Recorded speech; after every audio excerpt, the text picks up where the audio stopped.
Hello and good morning to everyone.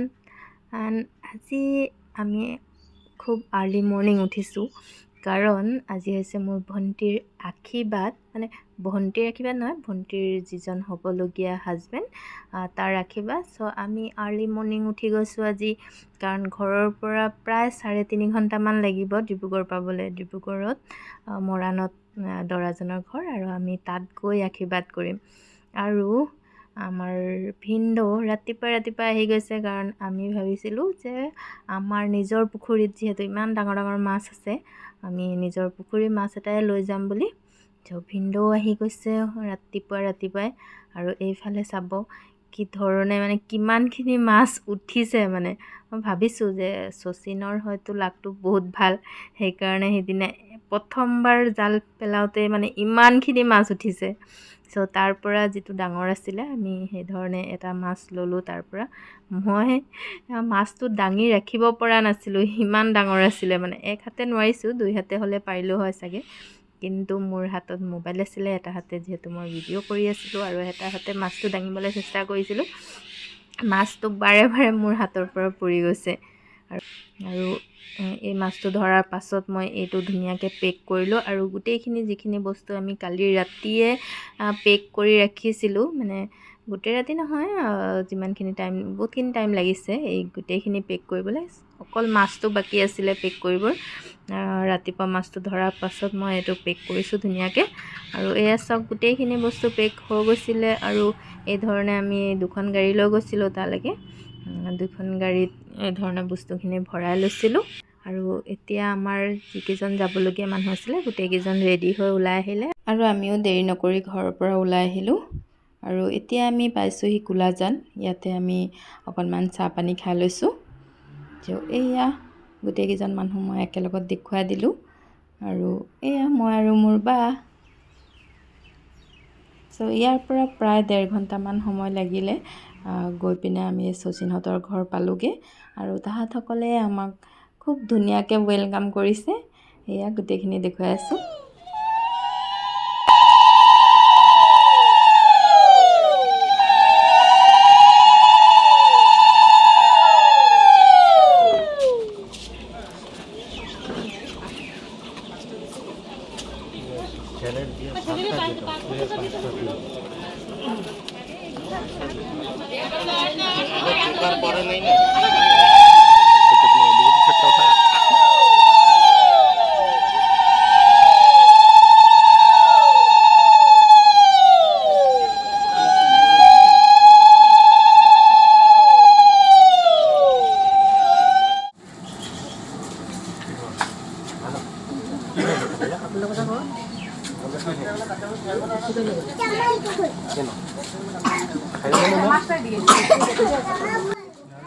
যিহেতু আমি পাওঁতে লগ্নৰ সমাগত হৈ গৈছিলে, সেয়েহে আমি বৰ এটা দেৰি নকৰি যিখিনি নিয়মৰ কাম সেইখিনি কৰিবলৈ ক'লোঁ। আৰু সেইমতে মোৰ বায়ে যিখিনি সেন্দুৰৰ ফুট চুট দিবলগীয়া আছিলে সেইখিনি দিলে। আৰু তাৰ মাজতে তেখেতসকলে আমাৰ কাৰণে পানী আনি দিলে। আমি পানী খালোঁ, খাই বৈ এয়া আমাৰ কামত লাগিলোঁ। এয়া বায়ে গোটেইখিনি বস্তুত সেন্দুৰৰ ফুট দি দিছে। যিহেতু মই ফুট দিছিলোঁ চাগে এটাকৈ আৰু 5টাকৈ দিব লাগিছিলে। তো বায়ে তাত নিয়াৰ পিছত বাকীখিনি কৰিলে। আৰু এয়া পূজাৰীয়েও তেখেতৰ কাম আৰম্ভ কৰি দিলে। নিয়মখিনি শেষ কৰিয়ে তেখেতে বিয়াৰ ডেটটো চাইছে আৰু চাওক তেখেতে কি কৈছে। 23 বৈশাখ 7 মে বৃহস্পতিবার। ঠিক আছে।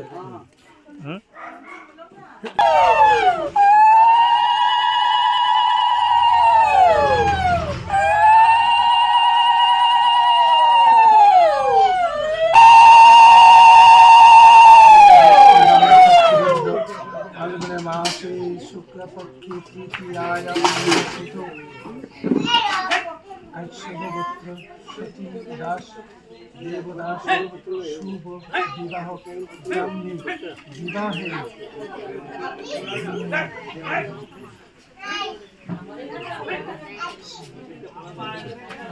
এটা কপাল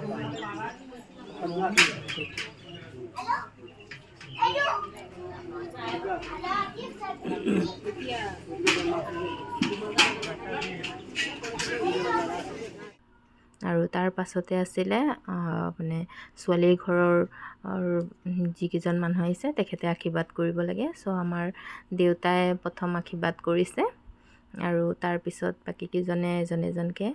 আৰু মই যিহেতু চবতকৈ সৰু আছিলোঁ মানে আমাৰ ঘৰৰ, চ' মই চবতকৈ শেষত আশীৰ্বাদ কৰিছোঁ।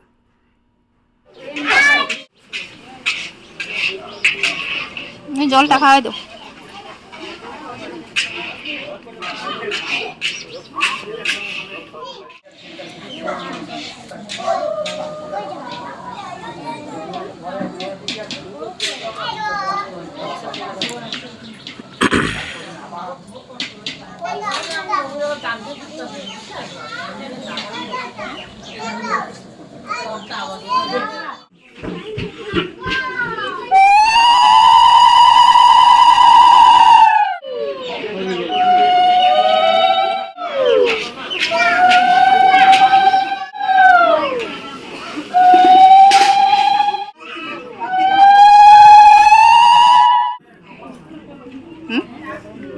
Nalo. Tadi keluar.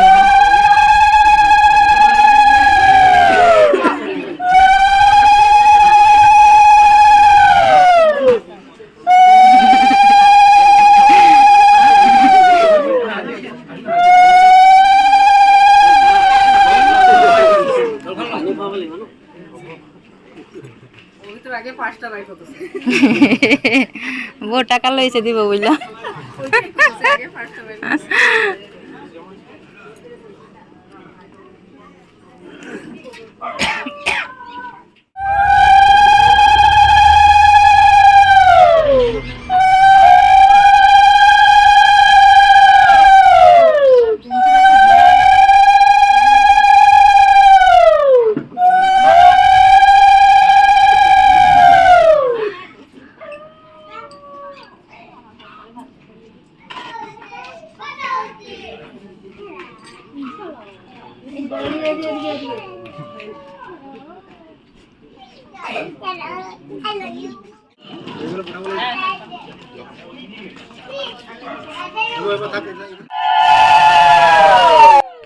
আমাৰ আশীৰ্বাদ শেষ হোৱাৰ পিছত শচীনৰ মা দেউতাই আশীৰ্বাদ কৰিলে আৰু তেখেতৰ পাছত যিকেইজন মানে আত্মীয় আছিলে শচীনৰ তাহাঁত সকলেও আশীৰ্বাদ কৰিলে। কিন্তু মই গোটেইখিনি ইয়াতে কেপচাৰ কৰা নাই কাৰণ ভিডিঅ'টো বহুত দীঘল হৈ যাব।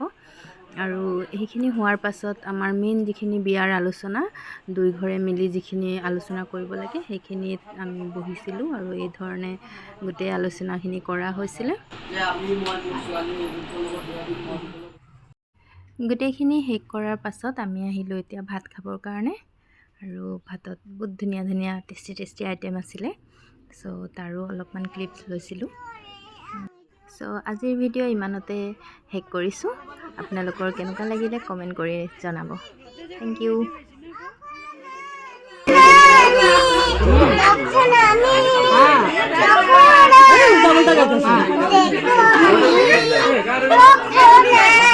নাচো